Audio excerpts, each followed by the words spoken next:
दोस्तों आज मैं आपको भारतीय ध्वज के 50 इम्पोर्टेंट क्वेश्चन कराने वाला हूँ जो बार बार गवर्नमेंट जॉब एग्जाम में बार बार पूछे जाते हैं, चाहे वो किसी भी एग्जाम में है। ठीक है, भारतीय ध्वज से ये क्वेश्चन अवश्य पूछे जाते हैं। तो चलिए वीडियो को शुरू करते हैं। तो दोस्तों क्वेश्चन नंबर 1 में कह रहा है कि भारतीय राष्ट्रीय ध्वज को क्या कहा जाता है। यानी भारतीय राष्ट्रीय ध्वज को क्या कहा जाता है, तो इसका सही आंसर हो जाएगा तिरंगा। ठीक है, इसका उत्तर हो जाएगा तिरंगा, यानी भारतीय राष्ट्रीय ध्वज को तिरंगा कहा जाता है।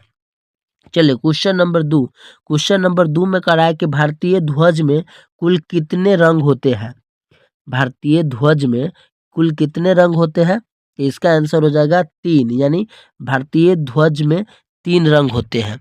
चलिए क्वेश्चन नंबर 3, भारतीय ध्वज की ऊपरी भाग का रंग क्या है। तो ऊपरी भाग का रंग केसरिया है।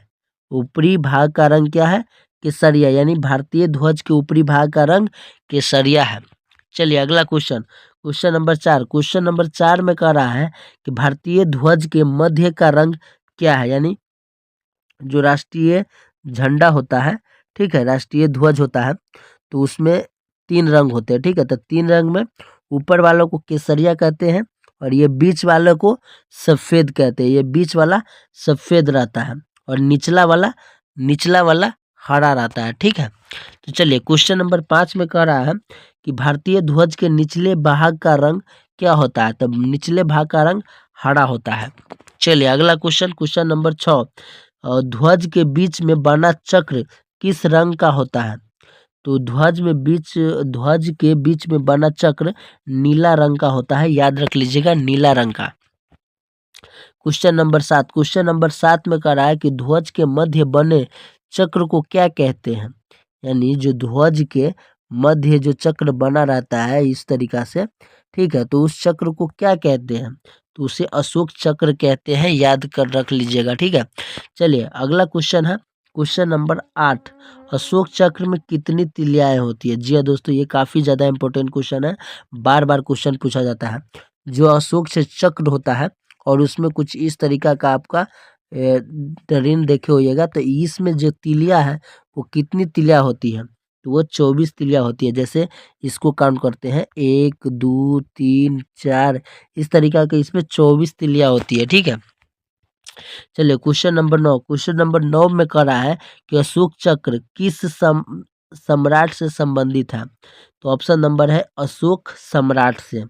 जो अशोक चक्र है वो अशोक सम्राट से संबंधित है। ठीक है, चलिए अगला क्वेश्चन है क्वेश्चन नंबर 10, अशोक चक्र को किस स्तंभ से लिया गया है। तो ये सारनाथ स्तंभ से लिया गया है, याद रख लीजिएगा, क्वेश्चन में आपको बार बार पूछेगा। ठीक है, ये क्वेश्चन सब आपका बार बार पूछेगा। चलिए क्वेश्चन नंबर 11 का रहा है कि भारतीय राष्ट्रीय ध्वज को कब अपनाया गया।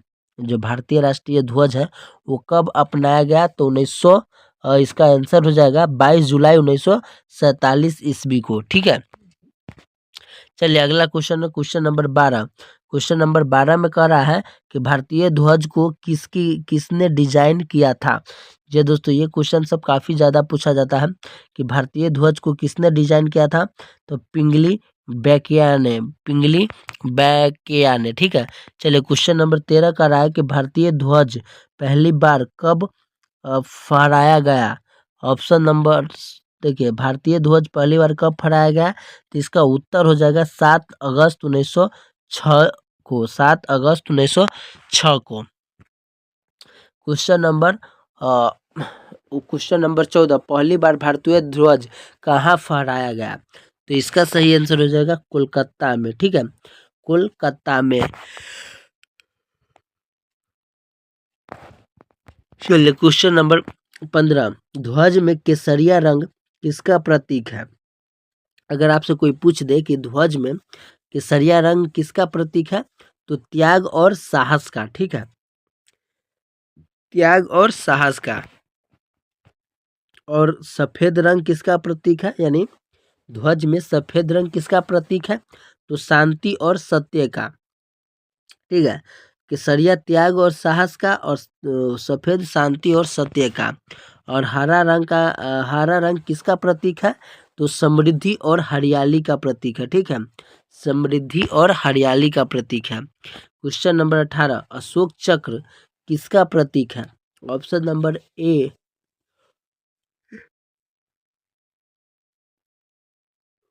क्वेश्चन नंबर 18, अशोक चक्र किसका प्रतीक है? तो इसका उत्तर हो जाएगा धर्म और गति का, धर्म और गति का प्रतीक है। क्वेश्चन नंबर 19, भारतीय ध्वज की लंबाई चौड़ाई का अनुपात क्या है? तो भारतीय ध्वज की लंबाई चौड़ाई का अनुपात 3:2 है, ठीक है, 3:2 है। चलिए अगला क्वेश्चन, भारतीय ध्वज किस कपड़े से बनाया जाता है? तो खादी से, ठीक है, यानी खादी कपड़े से बनाया जाता है। चलिए क्वेश्चन नंबर 21, कि भारतीय ध्वज संहिता फ्लैग कोड ऑफ इंडिया लागू कब हुई? तो ये 26 जनवरी 2002 ईस्वी को लागू हुआ था, ठीक है। क्वेश्चन नंबर 22, राष्ट्रीय ध्वज फहराने से संबंधित नियम किसमें है? राष्ट्रीय ध्वज फहराने से संबंधित नियम किसमें है? तो ध्वज संहिता में, ध्वज संहिता में, ठीक है। चलिए क्वेश्चन नंबर 23, पहले भारतीय ध्वज में अशोक चक्र के स्थान पर क्या था? तो चक्रा था, अशोक चक्र के स्थान पर चक्रा था भारतीय ध्वज में पहले, ठीक है, पहले भारतीय ध्वज में अशोक चक्र के स्थान पर चक्रा था। क्वेश्चन नंबर 24, चक्रे को किसके विचार से हटाया गया? तो महात्मा गांधी के विचार से हटाया गया था, यानी चक्रे को, ठीक है। क्वेश्चन नंबर 25, भारतीय ध्वज को कौन सा सम्मान प्राप्त है? तो सर्वोच्च राष्ट्रीय सम्मान प्राप्त है भारतीय ध्वज को। क्वेश्चन नंबर 26 है, राष्ट्रीय ध्वज का अपमान किस अपराध के अंतर्गत आता है? तो राष्ट्रीय सम्मान अपमान अधिनियम, राष्ट्रीय सम्मान अपमान अधिनियम के अंतर्गत आता है। क्वेश्चन नंबर 27, क्वेश्चन नंबर 27, राष्ट्रीय ध्वज फहराने का अधिकार किसे है? ऑप्शन नंबर इसका उत्तर हो जाएगा सभी भारतीय नागरिकों को, यानी राष्ट्रीय ध्वज फहराने का अधिकार किसे है? तो सभी भारतीय नागरिकों को। क्वेश्चन नंबर 28, ध्वज दिवस कब मनाया जाता है? तो इसका सही आंसर हो जाएगा 7 दिसंबर, 7 दिसंबर को ध्वज दिवस मनाया जाता है। क्वेश्चन नंबर 29, भारतीय ध्वज किस दिवस किसके सम्मान में मनाया जाता है? तो सशस्त्र बलों के लिए, यानी सशस्त्र बलों के लिए मनाया जाता है। क्वेश्चन नंबर 30, भारतीय ध्वज में सबसे ऊपर कौन सा रंग होना चाहिए? तो केसरिया होना चाहिए, केसरिया। क्वेश्चन नंबर 31, क्या राष्ट्रीय ध्वज जमीन को छू सकता है? तो नहीं, राष्ट्रीय ध्वज जमीन को छू नहीं सकता। चलिए क्वेश्चन नंबर 32, क्या राष्ट्रीय ध्वज को कपड़े के रूप में उपयोग किया जा सकता है? नहीं, ठीक है।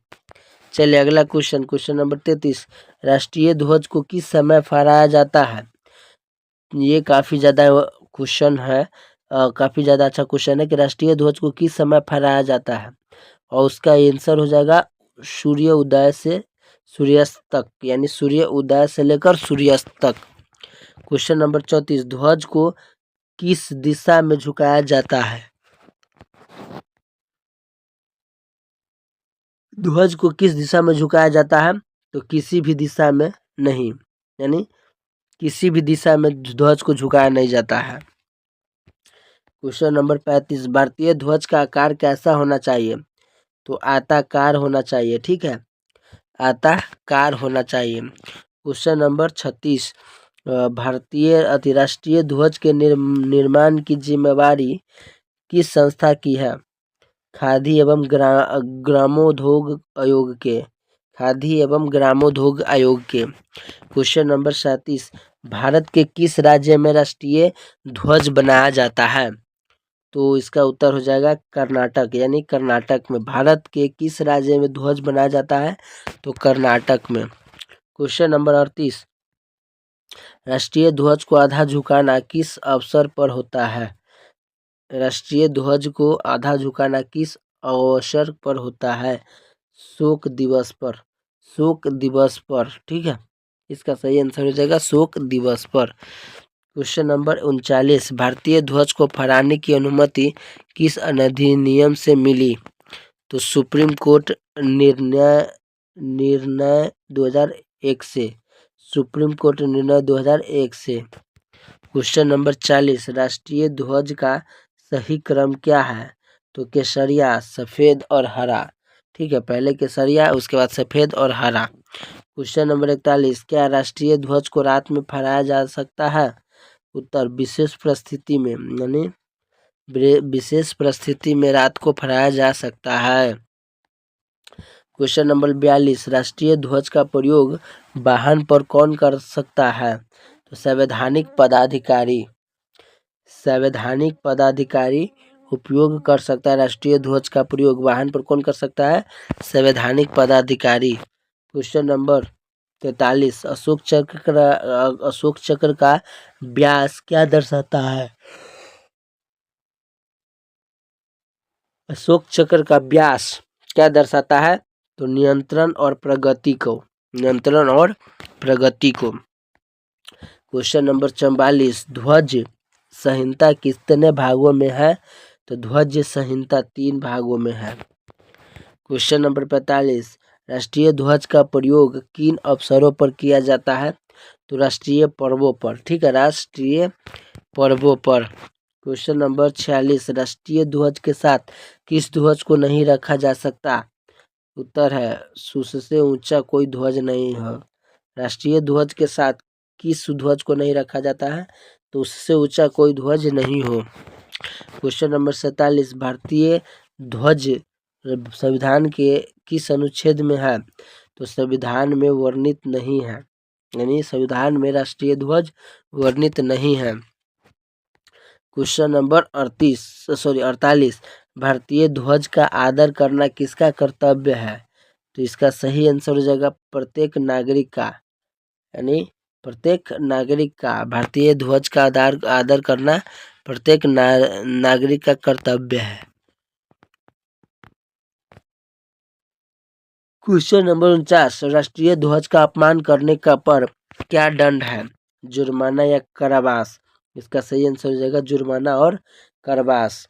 राष्ट्रीय ध्वज का अपमान करने पर जुर्माना या कारावास किस दंड है। ठीक है। क्वेश्चन नंबर 50, भारतीय ध्वज किस देश की पहचान है? तो वह है भारत की। ये तो सभी को पता होगा। ठीक है, भारतीय ध्वज किस देश की पहचान है? तो भारत की। तो दोस्तों, इस वीडियो को यहीं पर समाप्त करता हूं। अगर ये वीडियो थोड़ा भी आपको अच्छा लगा हो तो वीडियो को लाइक करके चैनल को सब्सक्राइब जरूर कर लीजिएगा। मिलते हैं फिर से एक नए वीडियो में।